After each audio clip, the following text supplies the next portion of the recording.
Hello welcome to my channel एड्यूशुला। आज से हम शुरू करेंगे WBBSE यानी वेस्ट बंगाल बोर्ड क्लास 7 की हिंदी की बुक, जिसमें हमारा पहला चैप्टर होगा मीरा के पद। तो अगर आप वेस्ट बंगाल बोर्ड की दूसरी वीडियोस भी देखना चाहेंगे हिंदी की, तो मेरे चैनल को सब्सक्राइब करके बेल आइकन को प्रेस करके ऑल के ऑप्शन को सेलेक्ट कर लें ताकि आपको नई वीडियोस की नोटिफिकेशंस मिलती रहे। तो वीडियो शुरू करते हैं। चैप्टर नंबर 1, मीरा के पद। मीरा के पद पाठ की लेखिका है मीराबाई। इस पाठ को पढ़ने से पहले हम मीराबाई जी के जीवन के बारे में जान लेते हैं। मीराबाई का जन्म राजस्थान के जोधपुर राज्य में लगभग 1503 ईस्वी माना जाता है। इनके पिता राव रतन सिंह थे। इनकी माँ तभी भगवान को प्यारी हो गई जब मीरा बहुत छोटी थी। संवत 1573 यानी 1573 में मेवाड़ के राजा राणा सांगा के सबसे बड़े बेटे कुंवर भोजराज के साथ मीरा की शादी हुई। इनकी शादीशुदा ज़िंदगी बहुत छोटी सी थी क्योंकि संवत 1580 यानी शादी के 7 साल के बाद ही कुंवर भोजराज की मृत्यु हो गई। मीरा भगवान श्री कृष्ण की अनोखी भक्त बनकर अपनी सारी जिंदगी संतों के साथ उठने बैठने लगी और कृष्ण को ही अपना सब कुछ मानने लगी। मीरा की 4 रचनाएं जो हमें मालूम हैं, जो हमारे ज्ञान में हैं, उनमें पहली है गीत गोविंद, दूसरी नरसिंजीरो भायरो, तीसरी राग सोरठा, चौथी फुटकर पद। मीराबाई की साहित्यिक भाषा गुजराती, पंजाबी, राजस्थानी प्रमुख हैं। इनकी भाषा में ब्रज भाषा भी शामिल होती है। इनकी भाषा काफ़ी आसान होती है जो बहुत आराम से समझ में आ जाती है। मीरा जी की मृत्यु संवत 1603 के लगभग मानी जाती है।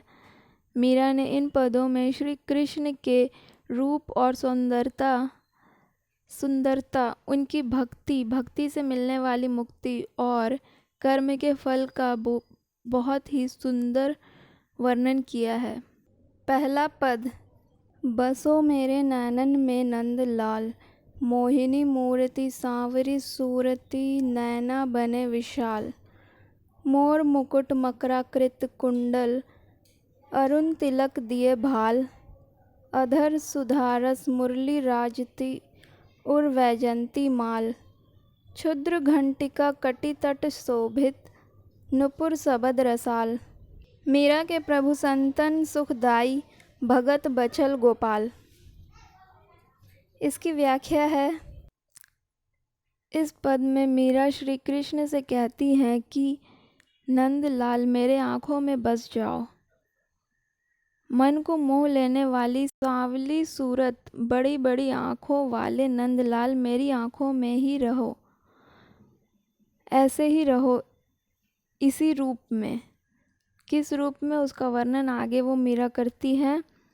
जिसकी स्किन का कलर सांवला है और आँखें बड़ी, जिसने अपने सर पर मोर के पंखों का मुकुट और मछली के आकार का कड़ा, जिसके माथे पर लाल तिलक है, जिसके की होठों में अमृत रस है और इस अमृत रस वाले होठ पर रखी बांसुरी उसकी शोभा, उसकी सुंदरता को और भी बढ़ा रही है। जिसके हृदय यानी दिल के नज़दीक वैजंती फूल का हार है, वही वैजंती माला जो विष्णु भगवान भी पहनते हैं। ना समझ घंटी कमर की शोभा बढ़ा रही है और घुंघरू की आवाज़ भी बहुत रसीली है। मीरा के प्रभु संतों को सुख देने वाले और भक्तों पर कृपा रखने वाले श्री कृष्ण, तुम इसी रूप में मेरे आँखों में रहो। मीरा कहती है कि मीरा के प्रभु संतों को सुख देने वाले और भक्तों पर दया रखने वाले श्री कृष्ण तुम इसी रूप में मेरे आँखों में रहो। दूसरा पद, हरि तुम हरो जन की पीर, द्रौपदी की लाज रखियो तुम बढ़ायो चीर। भक्त कारण रूप नरहरि, धरियो आप शरीर, हिरण कश्यप मारी लीन हो, धरियो नाहिन धीर। डूबते गजराज राखियो कियो बाहर नीर, दासी मीरा लाल गिरधर हरो मेरी पीर। इसकी व्याख्या है, इसमें मीराबाई कहती हैं, हे श्री कृष्ण तुम सेवकों के कष्टों को, दुखों को और तकलीफ़ों को दूर करते रहो। आपने द्रौपदी की इज्जत बचाने के लिए कपड़े यानी उनकी साड़ी को बड़ा कर दिया था।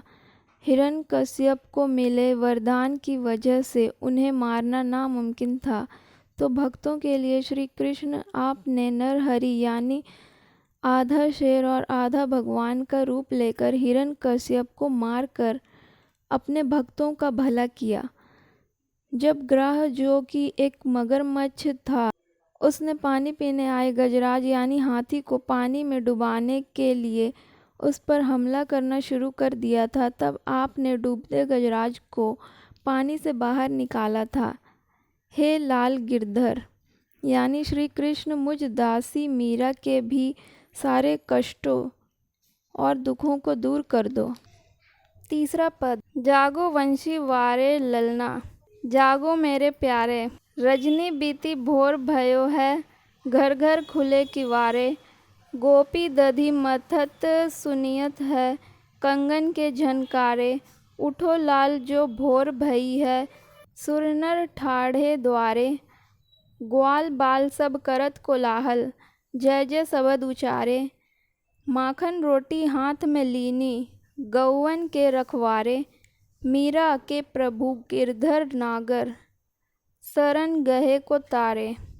इसकी व्याख्या है, इस पद में मीराबाई गोकुल की सुबह का वर्णन करते हुए बताती हैं कि माँ यशोदा सुबह सुबह श्री कृष्ण को जगा रही हैं।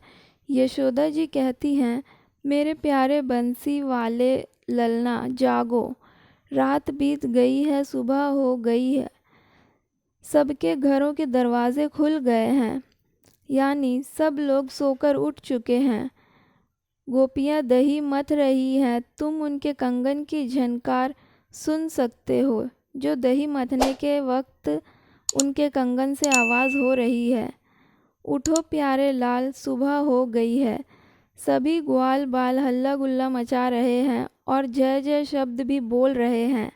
मैं हाथों में माखन और रोटी लेकर हूँ। गायों के रखवाले मेरे लाल उठ जाओ।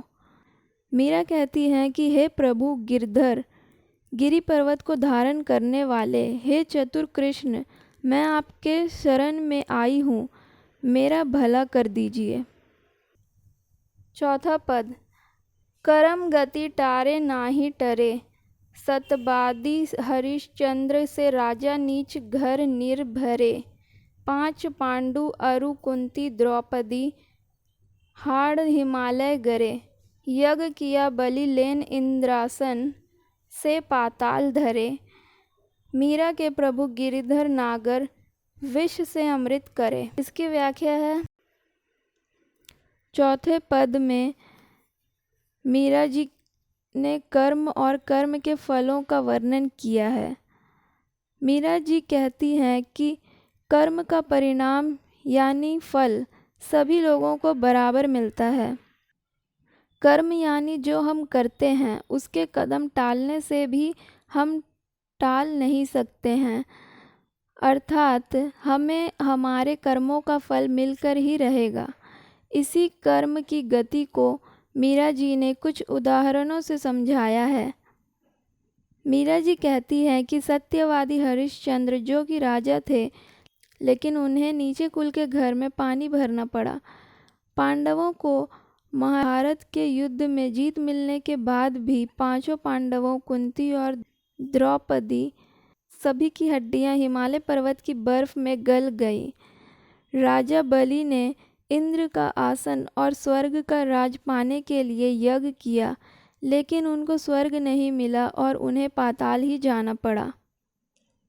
मीरा का कहना है कि उनके प्रभु गिरधर बहुत ही चतुर हैं और उन्होंने जहर को भी अमृत बना दिया है।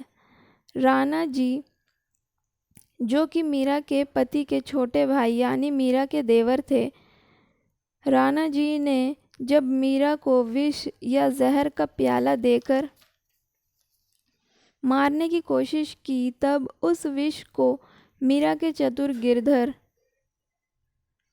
चतुर गिरधर यानी श्री कृष्ण ने अमृत में बदल दिया, जिसको पीकर मीरा को कुछ नहीं हुआ। आपको अगर ऐसे ही हिंदी के और भी लेसन्स के वीडियोस देखने हैं तो मेरे चैनल को सब्सक्राइब करके बेल के आइकन को प्रेस करें ताकि आपको वीडियो की नोटिफिकेशंस टाइम टू टाइम मिलती रहे।